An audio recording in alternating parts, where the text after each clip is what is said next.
جو کریتے کے لوگ تھے جانتے کچھ نہیں تھے. اچھا. ان کے پاس علم کی کمی تھی, یا علم جو تھا وہ ناقص علم تھا. جیسے وہ بت پرستوں کا بھی تھا, جادوگروں کا بھی تھا, وہ یہودیوں کا بھی تھا, ان کے پاس تعلیمات تھیں, اور وہ ہر طرح سے بحث کرتے تھے. میں آپ کو بتاتا ہوں کہ اگر آدمی کے پاس علم نہ ہونا تو وہ بحث پہ بحث کرتا جاتا ہے, اور اگر علم ہو تو پھر وہ بحث کو میں کہیں آ کر کسی بات کو سمجھنے کی بھی کوشش کرتا ہے. تو کریتے کے لوگ کبھی سمجھنے کی کوشش نہیں کرتے تھے, وہ بحث پہ بحث کرتے تھے. میں آپ کو ایک اگزامپل بتاتا ہوں. جب خداوند یسوع مسیح نے بپتسمہ لیا اور وہ اس کو ابلیس جنگل میں لے گیا اور انہوں نے 40 دن کا روزہ رکھا, تو ان کو بھوک لگی تو شیطان نے آ کر کہا کہ تو کہہ کہ یہ پتھر روٹیاں بن جائیں. تو اس نے کہا کہ لکھا ہے کہ آدمی صرف روٹی سے نہ جیتا رہے گا. شیطان نے آگے فردر کوئی سوال نہیں کیا, کیونکہ وہ جانتا تھا کہ یہ جو کچھ کہہ رہا ہے وہ درست ہے. تو اگر ہمارے پاس علم نہ ہو تو ہم ایسی بحث میں پڑ جاتے ہیں جو کبھی ختم نہیں ہوتی. تو اس لیے پالوس رسول تیتس کو کہتا ہے کہ تو ان بحثوں میں نہ پڑنا, ورنہ تو یہاں پر فیل ہو جائے گا, کسی ایک گروپ کا حصہ بن جائے گا. اچھا, تیتس کو کیسے پتا چلے گا کہ یہاں پر جو ہے کس شخص میں بدعت ہے, کیونکہ وہ یہاں پر نیا آیا ہے اور ایک دم سے وہ ان کی کیا تربیت نصیحت کرنا شروع کر دے, اور وہ کس طرح سے بدعتی شخص کو پہچانے گا؟ کیونکہ سامنے دیکھیں کبھی بھی ظاہر نہیں کیا جاتا کہ جی یہ بدعت کر رہا ہے, وہ خاموشی سے اپنا کام کرتا ہے, نفاق ڈالتا رہتا ہے. تو تیتس کیسے ریکگنائز کرے گا؟ پالوس رسول نے تیتس کو ایک خاص پیغام دیا تھا کہ وہ وہاں جائے اور جا کر مختلف علاقوں میں نگراں مقرر کرے, اور وہ نگراں جو ہیں وہ ایک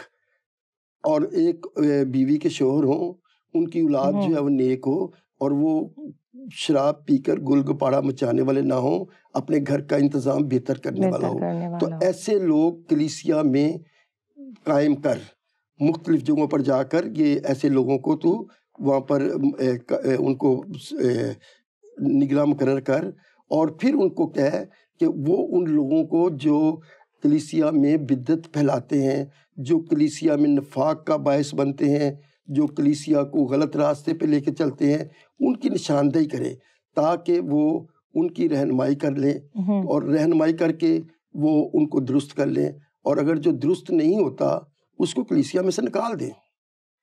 اچھا, آپ نے کہہ دیا کہ کلیسیا میں سے نکال دیں, یہ تو بہت بڑا وہ ایک سزا ہو جائے گی نا, کہ جیسے کسی کو سزا دے دی گئی, تو کلیسیا میں سے کیسے شخص کو نکال دینا چاہیے, کیا نشاندہی ہے؟ بہت ساری باتیں ہیں اس کے بارے میں. تو پہلے میں آپ کو ایک بتاتا ہوں, پھر دوسری اور پھر تیسری. پہلی بات بتاتا ہوں کہ گناہ 2 طرح کے ہوتے ہیں. ایک گناہ وہ ہوتے ہیں جو ہم چھپ کے کرتے ہیں اور جو دوسروں کے لیے ٹھوکر کا باعث نہیں ہوتے. بے شک وہ گناہ تو گناہ اپنی جگہ پر ہے, لیکن وہ دوسروں کے لیے نہیں ہوتے. اور ایک گناہ ہوتے ہیں جو کلیسیا میں سرین کیے جاتے ہیں, جیسے کوئی 2 شادیاں کر لے اور سب کے سامنے بیٹھ کر بتوں کی قربانی کا گوشت کھائے. اس قسم کی بہت سی ایسی رسمیں جو سرین دوسروں کے لیے ٹھوکر کا باعث ہوں, ایسی رسموں میں وہ کہتا ہے کہ ایسے لوگوں کی نشاندہی کر جو جادوگروں کے پاس جاتے اور دوسروں کو بھی لے کے جاتے ہیں. تو جب ان کی نشاندہی ہوگی تو ان کو, جیسے خداوند یسوع مسیح نے کہا تھا کہ اگر تیرا بھائی غلطی کرے تو تو جا کے خلوت میں اس کو سمجھا, ٹھیک ہے, اگر وہ سمجھ جائے تو نے اس کو گین کر لیا, اور اگر وہ نہ سمجھے تو کلیسیا کے 4-5 بندے لے کے جا کے اس کو پھر سمجھا, اور اگر پھر بھی نہ سمجھے تو پھر کیا کر, پھر اس کو دوسرے جو باہر کے لوگ ہیں ان کو لے کے جا اور سمجھا اس کو, اور اگر نہیں سمجھے تو پھر اس کو ترک کرتے. ایک بات. دوسرا یہ ہے کہ اگر کوئی شخص ایسی تعلیم دیتا ہے, یہ یوحنا کہتا ہے پہلے باب کی 10ویں آیت میں, کہ اگر کوئی شخص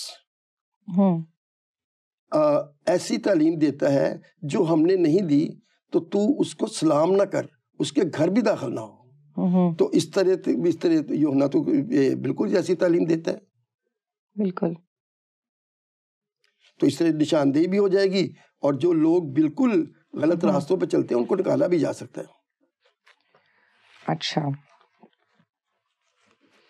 تیتس جو وہاں پہ گئے ہیں, یہ نشاندہی بھی ان کو سمجھ میں مطلب کیا کہہ لیں کہ آ رہا ہے ہمیں سمجھ کے کس طرح نشاندہی ہو سکتی ہے, کیا کیا خامیاں دیکھ کر کسی کی نشاندہی کی جا سکتی ہے. سیکنڈلی تیتس نے ایسی کیا تعلیمات وہاں جا کر دیں جو بہت زیادہ افیکٹو ہوئیں, یا جن کے بارے میں سمجھا جا سکتا ہے کہ جی یہ بڑی افیکٹو اس نے تعلیمات دیں؟ پالوس نے تیتس کو جو تعلیم دی وہ اتنی افیکٹو تھی کہ اس سے وہاں کے حالات ہی بدل گئے. اس نے کہا کہ تو خاندان کو ایک اکائی سمجھ, کیونکہ کلیسیا جو ہے اس کی اکائی جو ہے وہ خاندان ہے.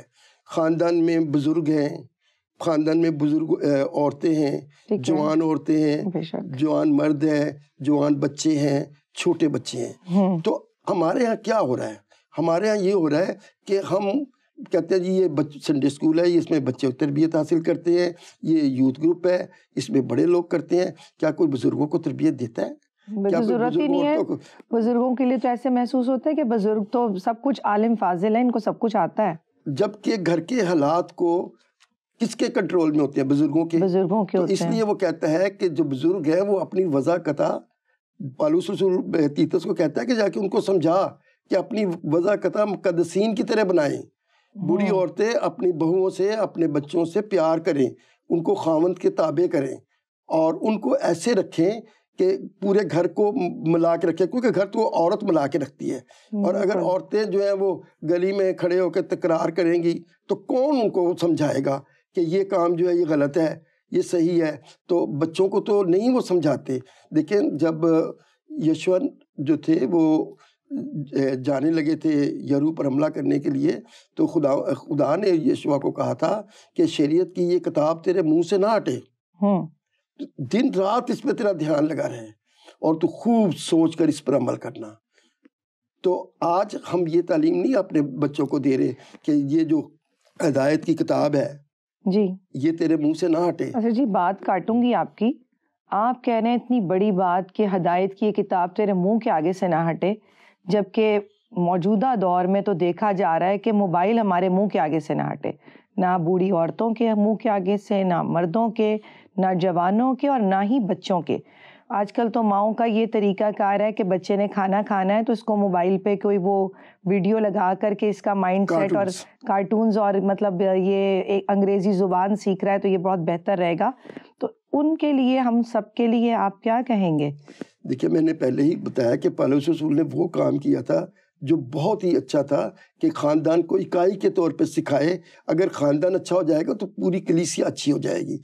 آپ اگر کبھی ایک سروے کر لیں اور جب کوئی لوگ عبادت گاہ سے نکل رہے ہوں تو ان سے پوچھیں کہ آپ نے کیا سیکھا ہے, تو وہ کہیں گے کہ ہم نے نگراں سے جو سیکھا ہے وہ بھول گئے ہیں, یا ہمیں یاد نہیں رہا. تو یہ تعلیم جو ہے جب تک ہم یہ نہیں کریں گے تو ہمارے بچے بھی بے راہ روی پہ چلیں گے, وہ مائیں بھی وہ دکھائیں گی. تو ہر ایک بندے کو اس کے فرائض سے کتاب کے مطابق, بائبل کے مطابق ان کی ساری ان کی ذمہ داریاں اور ان کے فرائض ان کو سمجھائے جائیں تاکہ وہ اس پر عمل کریں. تو پھر کلیسیا جو ہے وہ ایک اچھی کلیسیا جو ہے مسیح کا اچھا بدن بن سکتی ہے. بے شک, آمین, بالکل درست فرمایا آپ نے کہ ایک اچھی کلیسیا بن سکتی ہے. پاسٹر جی, بدعتیں تو اس زمانے میں بھی تھیں جب ہم ابھی کریتیوں کی بات کر رہے ہیں, اور آج دور حاضرہ میں بھی بدعتیں موجود ہیں. بدعت کسے کہتے ہیں, اور اگر اس وقت موجود تھی اور آج بھی ہے تو کیا ہمارا حال کریتیوں جتنا برا ہے یا ہم انہیں بھی پیچھے چھوڑ آئے ہیں؟ بدعتوں کا ہونا جو ہے یہ تو بہت ضروری ہے. جھوٹے استاد بھی آئیں گے, بدعتیں بھی پیدا ہوں گی, تو ان کو طریقے سے سمجھانا ضروری ہے. جیسے بدعت کے کیا معنی ہے, وہ بات جو کلیسیا میں تسلیم شدہ ہے اس کے اوپر بحث کرنا. یعنی بعض دفعہ لوگ شروع کر دیتے ہیں کہ بچوں کا بپتسمہ ضروری ہے کہ بڑوں کا ہے, غوطے کا لینا ہے یا پانی کا لینا ہے, یا آپ کے خیال سے یہ بحث والی باتیں نہیں ہیں؟ بحث والی باتیں نہیں ہیں, یہ کلیسیا نے ایک دفعہ ڈیسائیڈ کر لیا ہوا ہے. اب ہمیں ان باتوں کی طرف آنا چاہیے جن سے مسیح کا جلال ظاہر ہو. تو مسیح کے جلال کو تو ہم ظاہر کرنے کی کوشش نہیں کرتے, ہم بدعتیں پیدا کرتے ہیں. اور کلیسیا کو سمجھانے کی ضرورت ہے کہ جیسے پالوس رسول کہتا ہے کہ اب ابتدائی باتوں کو چھوڑ کر تم آگے کی طرف بڑھو اور اب تم دودھ نہ پیو بلکہ اب روٹی اور گوشت کھانے کی طرف بھی آؤ. تو اپنے آپ کو ہمیں بہتر کرنے کی طرف جانا چاہیے. ہم وہ ایک ہی چیز لے کر اس کے اوپر الجھ جاتے ہیں اور پھر کلیسیا میں نفاق پیدا ہوتا ہے. تو اس وقت بھی بڑے نفاق تھے اور پولیس رسول اسی لیے تیتس کو کہتا ہے کہ تو ان کا حصہ نہ بننا.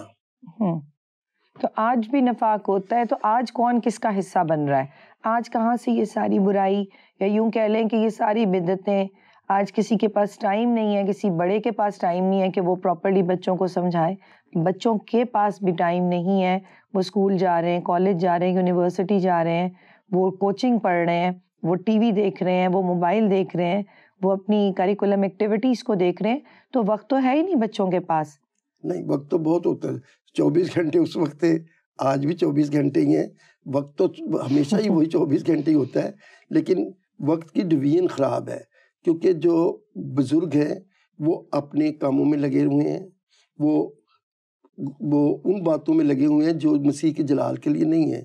جو مائیں ہیں وہ بھی ان باتوں میں مصروف ہیں, جیسے بننا سنورنا, وہ پڑوسیوں سے بات کرنا, گھنٹہ گھنٹہ ڈرامے دیکھنا, وہ بھی ان باتوں میں لگی ہوئی ہیں. جو بچوں کو تربیت کرنے کا جو مسئلہ ہے اس کی طرف کوئی بھی نہیں آ رہا. پالوس رسول کہتا ہے کہ تو جا تیتس کو, کہ جا اور ان کو ابتدائی ایک خاندان کو یونٹ سمجھ کے ان کی تربیت کر, اور اگر وہ ان کی تربیت کر لے گا تو پھر وہ سب بہتر ہو جائیں گے. آج ہمیں بھی تیتس جیسے رہنماؤں کی ضرورت ہے جو نگراں آئیں اور یہ ساری خرابیاں جو ہیں یہ دور کریں. تو ہم کلام کو نہیں سمجھ کے کوشش کرتے, ہم کلام کو اپنی مرضی کے مطابق سمجھنے کی کوشش کرتے ہیں. اچھا, بات بچوں کی ہے یہاں پر, تو آج ہم نگراں کی بات کریں کہ نگراں کیسا ہونا چاہیے. تیتس کو نگراں مقرر کیا گیا. آج کیا کلیسیا میں ایسے نگراں ہیں جو اس طرح کی تربیت کرتے ہیں؟ ابھی آپ نے بات کر دی تھی کہ بس ایک سرمن دیتے ہیں اور اس کے بعد ایک سٹوری اس میں جس طرح سے پیش کی جاتی ہے, اس کو سننے کے بعد لوگوں کو چرچ کے باہر بھی آ کر وہ باتیں یاد نہیں رہتی. تو رہنما کیسا ہونا چاہیے؟ دیکھیں, جو رہنما ہے نا اس کو بالکل کسی بھی کلیسیا کے فرد کے ساتھ کسی بھی بحث مباحثے میں نہیں پڑھنا چاہیے, اور اس میں پڑھنا چاہیے جس سے خدا کا مسیح کا جلال ظاہر ہوتا ہو, اور ان باتوں میں نہیں پڑھنا چاہیے جو نفاق کا باعث بنتی ہوں. جیسے وہ اپنا وقت دے, خود اپنا کردار صحیح کرے, کیونکہ بعض دفعہ جو رہنما ہے ان کا اپنا کردار بھی صحیح نہیں ہوتا, اور بجائے کہ وہ لوگوں کو تربیت کرے, لوگ اس کو کہتے ہیں وہ جی ہم نے یہ آپ کے بارے میں سنا, ہم نے آپ کے بارے میں یہ سنا. اور اگر ایک دفعہ نگراں پر, رہنما پر کوئی انگلی اٹھ جائے تو پھر وہ پتہ کیا ہوتا ہے, پھر اس کے کلام میں اثر نہیں لوگ لیتے, اس کا اثر نہیں اس کا لیتے. تو اس لیے نگراں کو, جیسے پالوس کہتا ہے تیتس کو کہ تو اپنے کردار کی حفاظت کرنا, یعنی تو ایسا کردار پیش کرنا, کیونکہ یہ جو کریتی ہیں یہ کرتے اور ہیں اور دکھاتے اور ہیں. تو ایسا نہ کرنا, بلکہ تو اپنا کردار ایسا بنانا جو سب کے لیے نمونہ ہو, تو پھر تیری بات جو ہے وہ با اثر ہوگی. تو آج ہمیں بھی ہمارے رہنماؤں کو بھی چاہیے کہ وہ اپنے کردار کو دیکھیں, اور کردار کو دیکھنے کے ساتھ ساتھ وہ جو خرابیاں ہیں ان کو دور کریں, ان کے اوپر بحث نہ کریں, سختی سے کہیں کہ یہ خرابی ہے تمہارے گھر میں, یہ برائی ہے, اس کو دور کرو. اور وہ تب کہہ سکتا ہے جب وہ خود اس پہ عمل کرتا ہو, ورنہ تو وہ کہہ ہی نہیں سکتا. اور آج کل ویسے بھی دیکھا جائے تو جو رہنما ہیں وہ گھروں میں انٹروین نہیں کرتے. مطلب اگر کوئی فیملی ہے اس کو وزٹ بھی کرتے ہیں تو وہاں جا کر دعا کروانے کے بعد وہ اٹھ کر چلے جاتے ہیں. نہ تو ان کو خاندان کے مسائل کا پتہ ہوتا ہے, اور نہ ہی ان کے پاس اتنا ٹائم ہے کہ وہ خاندان کے مسائل کو جانتے ہوں. تو پھر کیا وہ تربیت کریں گے؟ نہیں, ایسا نہیں ہے. وہ ساری کلیسیا میں ایک نگران نہیں جا سکتا. اس کو مختلف علاقوں میں ایسے لوگ جو پاک باز ہوں, جو ایک بیوی کے شوہر ہوں, جو اپنے گھر کا انتظام اچھا کرتے ہوں, جن کے بچے اچھے ہوں, ان کو اس علاقے میں مقرر کرے, اور ان کو اس کی ذمہ داری لگائے کہ وہ لوگوں میں بہتری کے لیے تعلیم دے. جو نگراں مقرر کیے جائیں گے وہ اعلیٰ کردار کے ہوں اور ان کو یہی بات سکھائی جائے کہ لوگوں کے ساتھ تکرار نہیں کرنا, صرف تربیت کرنی ہے.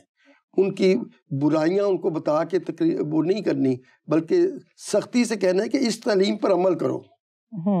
اگر برائیاں بتائیں گے تو تکرار ہو جائے گی, برائیاں نہیں بتانی. کوئی عمل بھی کرنے کو شاید تیار نہ ہو, عمل کرنے کو بھی تیار نہ ہوگا, پھر وہ اس کو گھر بھی نہیں آنے دیں گے. وہ کہیں گے کہ یہ تو ہماری برائیاں بتاتا ہے.